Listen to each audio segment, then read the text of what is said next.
My name is Gary Rutkowski, and today is October 7th, 2005, and today I'll be interviewing William Blinn in Encino, California. Okay, we're starting. Good morning. Good morning to you. Thank you for being with us. The first question we ask everyone is, what was your full name at birth? William Frederick Blinn, And when were you born? 1937, July 21st. July 21st? Mm-hmm. And where were you born? Toledo, Ohio. Is that where you grew up? Mm-hmm. And what was your father's name? Claire Allen Blinn. I shouldn't say that. He hated the name Claire. And what did he do for a living? He owned and ran a building supply business, cement block, brick, lath. If you were a small contractor in Toledo, Ohio, and you needed material to build a house, he'd be one of the guys you'd come to get. Did you work with him? For a while. I think he had hopes that I would go into the business and run the business. I worked there as a laborer when I was a kid, summers and whatnot, and that was okay. It was a good job. It paid well, and handling cement block and brick and all this and that. It was a tough job, I guess, and I enjoyed the fact that it was a tough job, and I was a kid doing a tough job and all that stuff. And then when it came time to work in the office, and I don't like to work in an office now, an office with numbers and protocols and sales calls and all that stuff. It doesn't work for me, and I finally just said, can't do it, and quit my father's office, which was not made for awkward couple of weeks, I'll tell you, What was your mother's name? Pearl. And did she work? She worked for a while. When I was a little kid, she was a school teacher. In the other room there's a picture of a one-room schoolhouse that she taught in when I was growing up. 9 grades, 18 kids, 9 grades, 2 outhouses. Did you have her as a teacher? I had her as a substitute teacher once,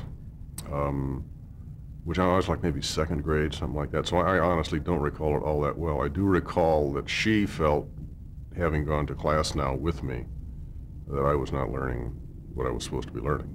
I was never a very good student, so if I liked the class, I was a very good student. If I didn't like the class, I found a way to skate. And I think I got through high school with a C average without ever having gotten a C. I got A's and B's and D's and F's, and that averages out to a C. So. And what did you want to be when you grew up? When I was 10, I wanted to be a pilot. When I was 13 or so, and I had a lot of visual problems when I was a kid, still do, I don't see anything out of my right eye, I realized then I couldn't be a pilot, which was a shame. I could have ended the Second World War, probably. Well, no, not at 13 I couldn't. But I couldn't do that, and I became interested in that point in acting and directing, though I don't really think I knew what a director did. So did you, how did you know about this stuff? Did you attend the movies? Oh, sure. A lot of movies, and also I was fortunate that the high school I went to, every year they did an original musical, which was unusual for high school kids. If you do a play, it's somebody else's play. It's one of those.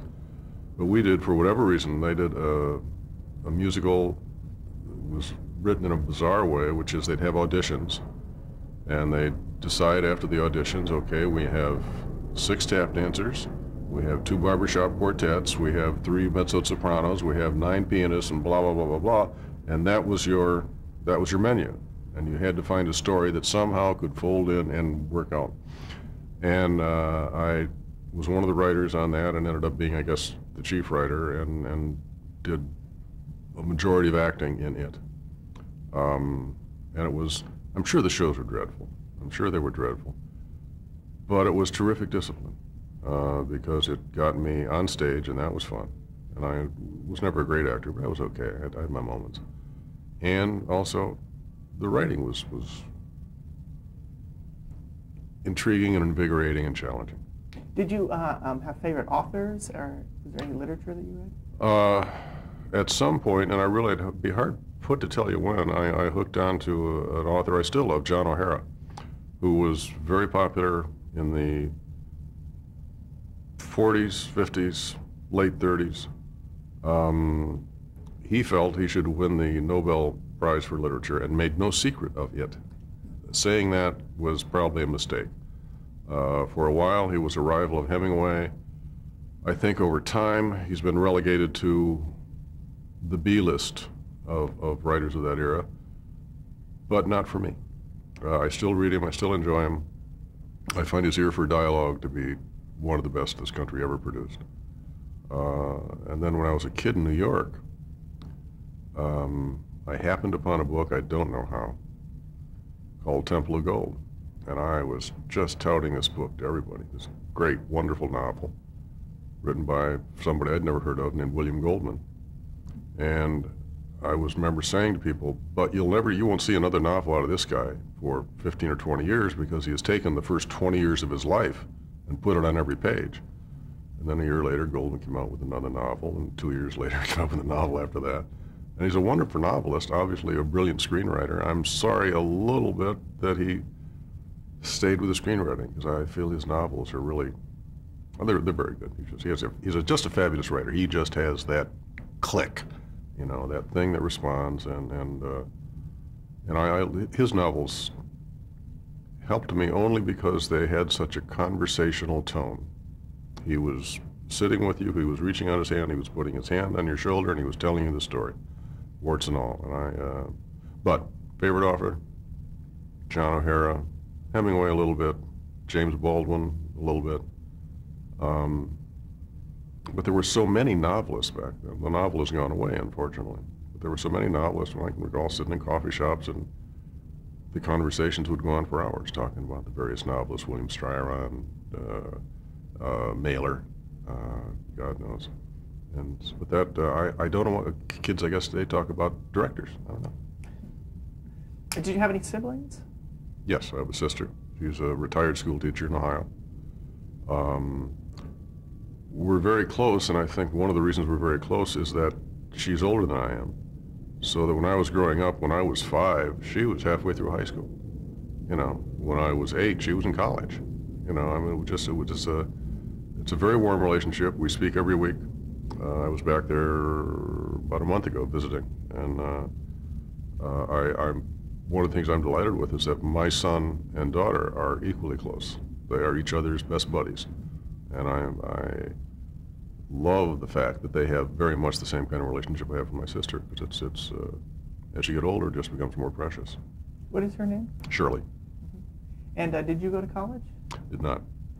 I explored going to college when I got out of high school. I spent, as I say, I got a C average, but I was in 12,000 shows in high school, so I could have gotten in on some kind of drama. Some did. I wouldn't have needed a scholarship. My dad at that point had gotten his business to an upper middle class kind of thing. I did a tour, or exploration, of a lot of the mid-American colleges: Denison, Oberlin, Wittenberg, Ohio University, et cetera, et cetera, et cetera. I had a friend who went to Ohio University. And in an uncharacteristic moment of wisdom, because Wisdom and I are not buddies, I realized I could go to any one of those colleges and have just a hell of a good time. I'd probably get in a pretty good fraternity, and I'd drink a lot of beer, and I'd get out 4 years later and I wouldn't have a clue. And I would have been a pretty big man on campus. I would have been able to accomplish a little bit, this, that, and the other thing. And I would have shown up in New York innocent as a chicken. So I auditioned for the American Academy of Dramatic Arts. And how did I get the American Academy? I think, honestly, I saw their ad in Theater Arts magazine. And I was impressed by the fact that you had to audition. And went to New York on my high school senior trip, auditioned for the Academy, was accepted. And that was a tense month or so, because they say, we'll see you later, talk to you, we'll send you a letter. My parents were less than thrilled. Well, I want to be an actor. Oh, God, what parent wants to hear that? I certainly don't. I would point my children away from that, like a shot. And also in New York on my own. Luckily, I love New York. I don't like it now. I've changed, it's changed, both. When I go back to New York now, I'm good there for about a week, and then that city just brings me out. I gotta get out of there. But I like the Academy a lot. It taught me a lot. It taught me a lot of discipline. I don't think you can teach someone to act. You can teach them discipline. You can teach them a work ethic. Okay, you're talking about I don't think you can teach a person how to act. I think you can teach them a discipline. You can teach them a work ethic. You can teach them stuff. But acting, when done properly, I think is an instinct married to intelligence. The year after me, Robert Redford went to the Academy. And there was no question, once you saw him perform, he's going to be a star. His looks aside, because he's a very underrated actor, he had it. And about my first year in the Academy, when I was doing a lot of stuff, and I was asked back for a second year, and not everyone is. They call out about 3/4 of the first year. I knew I didn't want to be an actor for an odd reason, that I was embarrassed during curtain calls. I felt somehow that what I had done was easy, very easy, and therefore probably right on top of the surface, that it never got down to any grit of the soul. So I started to do some stage managing when I was there. After I graduated, I was hired to be the assistant to their stage manager, which was a fairly big job because they always had shows going, student shows and so forth and so on. So they were doing 40 and 50 productions a year. So there was always something to stage managing, and that also a discipline, which I think I'm pretty good at. And if you're stage managing 30 or 40 shows a year, you're doing a lot of reading of plays. And I think just by a certain osmosis, stuff kind of sank in. And also, if you read enough plays, you read a lot of bad plays. And it's, from that, it's not a small step, or not a big step, to simply say, I can do better than that, because that stinks, you know. And there's a lot of stuff there that does stink. So a friend who was also went to the Academy, actually 2 weeks from tomorrow, we're having a party here with myself, that guy, Michael Gleason, who did Remington Steele and McLeod and a whole bunch of stuff for Universal. Park Perrine, who was a member of that class, who was my associate producer on The Rookies and was story editor on Starsky and Hutch and was a producer on a couple of Glenn Larson shows and did a whole bunch. And another buddy of mine who also was my roommate. We realized we've had a friendship that's gone on for half a century, because that's when we enrolled in the Academy. So we're having a party here because half a century, if anything, I don't care what it is, it's worth acknowledging. At any rate, Mike and I, who was also a stage manager, did a lot of work off Broadway. Both had the similar, we can do better than that. We can do better than that. So we started writing together. About 10 years ago, I came across some of our scripts, and they were so god-awful. I mean, I think I threw them out. I probably shouldn't have. My kids probably like them for some whatever reason, but we were just dreadful. But we were also doggedly persistent. I came out here first. Mike had gotten married, so it was a little tougher for him to make that move. Then he came out about a year later. He was working as a painter. I forgot what the hell I was doing. But then we started selling, slowly, but, you know. So when did you graduate? What year, do you remember? 57. And so it was 57 that you came to Los Angeles, or the No, about 61 or 2. Mm-hmm. And when you started writing, you were writing plays together? Television. Immediately you knew? Immediately television. Television was the deal. When was the first time that you saw television?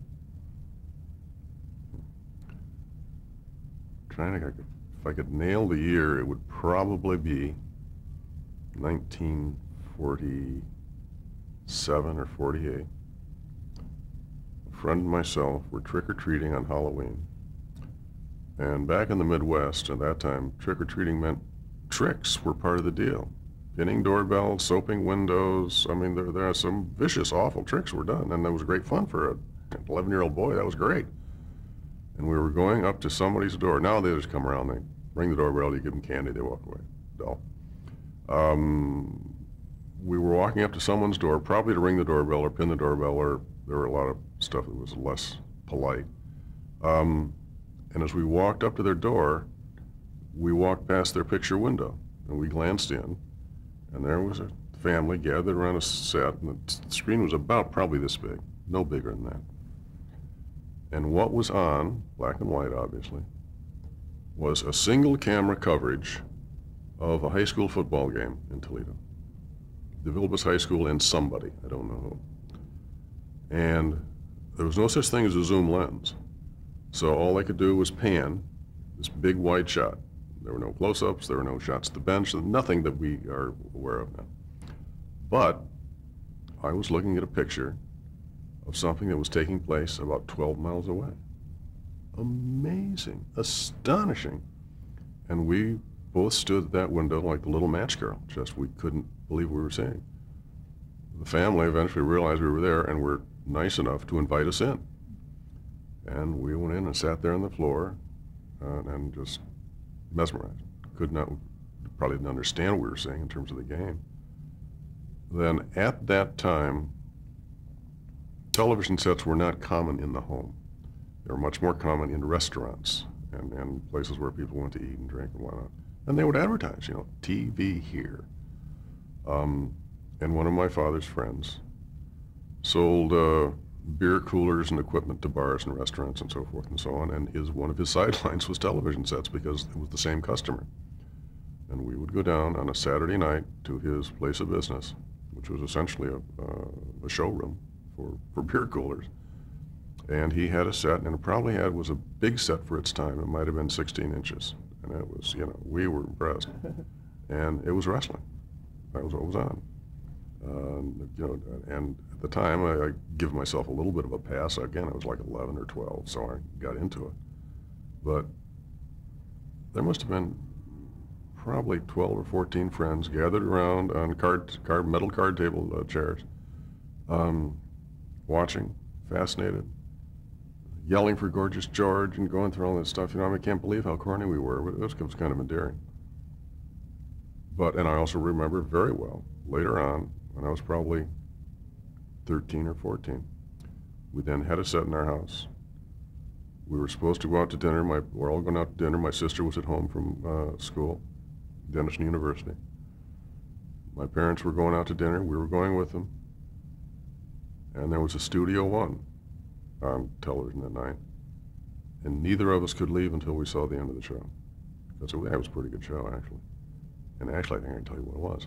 It was the television version of 12 Angry Men. Robert Cummings, there was a time when I could take it through the television cast. And it was, you know, it's always been a good script, and it was good on television. And I never thought Robert Cummings was that good an actor, though he went to the American Academy. But he was excellent in this.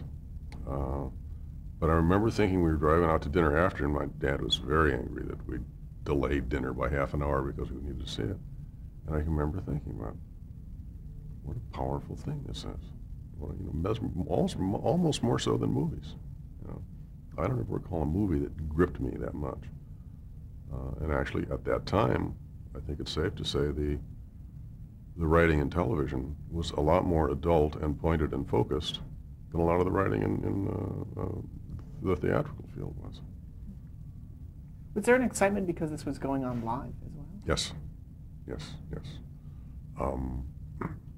I've talked with a lot of people who did live, you know, people who were teachers at the academy and people I know now and it was electric because you were, and you had to do it in an hour, and it couldn't be an hour and 5 minutes, and it couldn't be 52 minutes.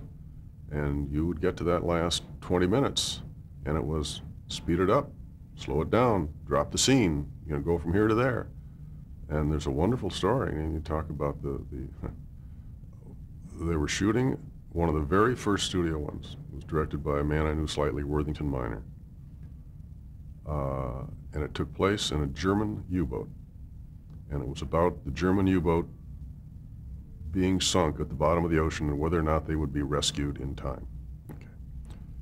It was shot in a studio that was above the Grand Concourse at Grand Central Station. I didn't know it existed, but there we were. or there they were.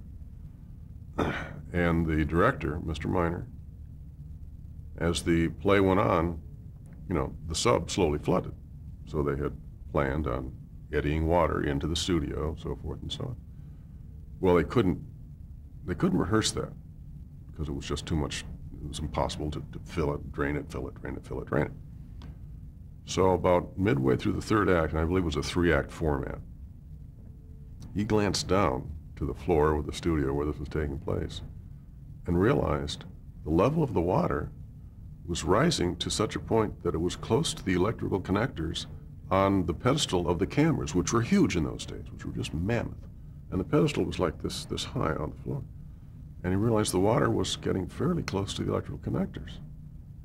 And he didn't know how to stop the water, and he was afraid he was about to electrocute the entire set. And all he could do was just say, speed it up, speed it up, which they did. No one died, and then it worked out okay. So, but it was, yeah, it was. It was Who told you live. that story? It's in the Directors Guild. Does a I heard part of it from Tony when he was live. The Directors Guild did an interview book with Worthington Miner and Ezra Stone, a lot of the early guys. So I read it in his book. Okay, so it's 1961 and you're in Los Angeles. What were some of the early stuff that you guys were writing? Well, 61, the day I arrived was the day the writer's strike started in 61. That was my first headline in the Variety. The writers go on strike. And I went, what's that? I just showed up. What is this? Mike came out about, like I say, with his wife 6 or 8 months later. We started writing for everything in the world, the speculative scripts. Got a small agent. The first thing we sold was a story idea to Maverick that they weren't going to trust us to write. Thank you very much. Here's, I think it was $150. We were living, I mentioned Ezra Stone. He was a director. He had a house out here. He couldn't get here for about a year because he was committed back east. So he needed someone to live in his house and asked if I wanted to do it. Well, hey, roof over my head and for free, you bet. What he neglected to mention was that there was nothing in the house. There was a door and floors and walls, and that was it. And that's where Mike and I lived for 6 months. And with some $75 yellow Studebaker convertible, which we had to fill with water every day because the radiator was shot to hell. I think the second thing we sold that was a real deal, it was either a Laramie episode or a Rawhide episode. He and I have never been able to agree on this. But they both happened within about 2 weeks of one another. The Laramie sold and then Rawhide called, or Rawhide sold and then Laramie called. And we thought we'd died and gone to heaven. I mean, good God, 2 complete total sales. And for a while we became new discoveries, you know. Luckily he and I then and now got along very well. But we also after a while figured out that, you know what, if we split up, we double our income. You know, this is, maybe we need to move on, which we did in a very amiable fashion. But we also got lucky and wrote 2 or 3 episodes for a Universal series called It's a Man's World. Only ran 17 episodes. What was interesting about that was that the executive producer director, a man by the name of Peter Tewksbury, who very interesting and for his time, risk-taking in terms of his direction. He welcomed writers to, he had a reading with his actors and welcomed the writers to the reading, welcomed the writers to the set, encouraged the writers to, got a crazy idea, let's try the crazy, give me the crazy idea, give me the one you just think, oh, I don't have the guts to do that, you know. And for us, coming off Laramie and Rawhide, well, they were nice, they were good shows. But that was really kind of interesting. That was really kind of, and again, we could not have been more green or innocent or unknowing, you know. We wrote a couple episodes for my favorite, Martian, you know, and you know, that's about the time we split up. Mike went on to do Peyton Place when it was a series, the soap. I wrote a spec bonanza that they bought. Then I decided I've had it. I just, no way. And I wrote a second spec bonanza, and I went back to New York to work at the American Academy. While I was there, they bought the second spec bonanza and said, we need a rewrite. And I said, okay, tell me what you want. And they said, no, we want you here. So I came out to do that with my then lady who became my first wife, Swedish, lovely Swedish lady. And inside of about maybe 3 or 4 weeks, they asked me to go on staff at Bonanza, which could not have been a better thing to happen to me, because it was a place to go every day, 8 o'clock, show up, do the work. The directors in particular on Bonanza were protective of the young kid. They would take me aside and say, look, you can't do it that way. Try it this way, try it this way. And these were guys who had done everything. One of the guys, William Whitney, had been, and so I think still is, was the youngest full-fledged director in the Directors Guild. He was a full-fledged director when he was 17 years old. He'd done Roy Rogers pictures. He'd done Gene Autry pictures. He'd done 1,000 serials at Columbia. He'd done it. And there were just times when he would, in the most pleasant possible way, take me aside and say, try it, that won't work. You can't do that. And he explained why. Another guy named Bill Claxton, Bill had worked for 1,000 Westerns. He'd worked with John Ford as an editor, I believe, and the dearest guy in the world. Not a communicator, but when it was good, he would let you know, and he would take you aside and say, don't let him buffalo you. Don't back off. You're right. You know, when either the network or the powers that be wanted to, he'd give me a little courage, a little pat in the back. And once I remember he said, I apologize for not having the rewrite pages to him in time. And he said, kid, I'd rather have your pages Wednesday afternoon than anybody else's Monday morning. Well, I flew around on that for years. You know. It was also the first season that Pernell Roberts had left Bonanza. So Lauren and Dan and Mike were grateful that Pernell wasn't there, because there was not a good relationship. They didn't know, had somehow the chemistry changed, had something gone wrong, you know, that we couldn't control. So they were insecure, which was good, because it allowed them to be open to some new suggestions. It was also just about this time that Mike started to get interested in acting, writing, and really started to read a script with more than just an eye of being the very handsome young leading man. But why does the story work? What can we do? He loved comedy. He always wanted to do more comedy on Bonanza, which Chevrolet, which the sponsor at the time, didn't want to do at all. So it was good. And when Mike would come in to pitch a story as a writer, we knew how much time to allot. It would be about 52 minutes, because that's how long the episodes were in terms of film time, and he would just act out the entire thing for you, and very well. So it was very, it gave me a little more awareness and a lot more confidence that maybe, okay, I was doing the right thing. When you were saying that, what problems did the networks have with the writing, or what interference did they? I'm no stranger to doing the occasional corny episode, but if there was a road that went, this is interesting and offbeat, or this is totally traditional and totally anticipatable, that's where they wanted to go.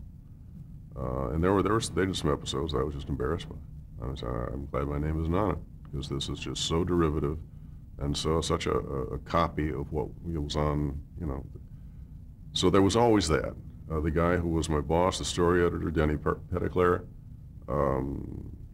he and I were joined at the hip on this stuff. I mean, a lot of times, I know a number of times we'd say, okay, we'll have the pages Monday morning, and the pages they got Monday morning were not what we had agreed to Friday afternoon, because we'd work through the weekend and say, this is just crap. This is just awful. Let's give them what they ought to have. Not what they deserve, but what they ought to have. And so we did a lot of that, and they eventually came to say, you know, this is, maybe we should trust them a little bit more, you know. And David Dortorth, the producer, and Mike in particular, but Lauren and Dan wasn't that interested in the scripts really. It was just, you know, show me my mark, you know, what do I wear, and that's what he knew what to wear. And that was energizing and rejuvenating, and at the end of that season. Let me stop you there. We're at Go the end ahead. of our tape.